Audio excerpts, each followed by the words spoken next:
గుర్తుపెట్టుకోండి, అందరికీ అనుభవాలు హయ్యెస్ట్ లెవెల్లో రావు.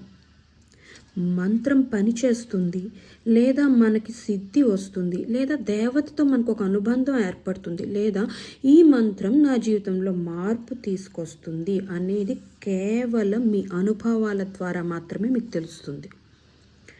మంత్రం మనతో మాట్లాడేది మన అనుభవాల ద్వారానే.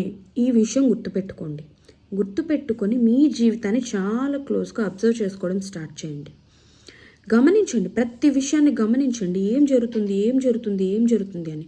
మంత్ర పురస్చరణ చేస్తున్నంతకాలం మౌనంగా వీలైనంత వరకు, ఎలాగో వర్క్ చేస్తున్నప్పుడు లేకపోతే ఇంట్లో పనులు ఉన్నప్పుడు మాట్లాడడం తప్పదు, కానీ వీలైనంత వరకు ఫోన్ కాల్స్ తగ్గించండి, చుట్టుపక్కల వాళ్ళతో మాట్లాడడం తగ్గించండి, కామ్గా ఉండడం మొదలు పెట్టండి, అన్నీ గమనించడం మొదలు పెట్టండి. ఎందుకంటే మంత్రం మనతో మాట్లాడేది ఒక రూపంలో వచ్చో, లేకపోతే ఒక కళ ద్వారానో, లేకపోతే ఇంకేదో అని ఎక్స్పెక్ట్ చేయకండి. జరగచ్చు అలా కూడా, కానీ అలా ఎక్స్పెక్ట్ చేయొద్దు.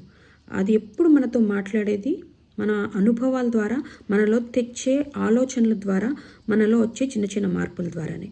ఇది గుర్తు పెట్టుకొని మీరు మంత్ర సాధన చేస్తూ ఉండండి. ప్రతి 10,000 సంఖ్యకి నోట్స్ పెట్టుకొని రాసుకుంటూ ఉండండి.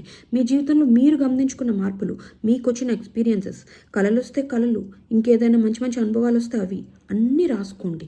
ఇది నేను ఎందుకు చెప్తున్నానో మీకు పురస్చరణ పూర్తయిన తర్వాత అర్థమవుతుంది. ఈ నోట్స్ మీకు పురస్చరణ పూర్తయిన తర్వాత ఓపెన్ చేసి చూసుకుంటే వీటన్నిటికీ ఒక మీనింగ్ మీకు అర్థమవుతుంది. కాబట్టి 10,000 సంఖ్య అనేది మంత్ర పురస్చరణలో ఒక మైల్ స్టోన్. ప్రతి 10,000కి మీ జీవితంలో కొత్త మీరు చూస్తూనే ఉంటారు.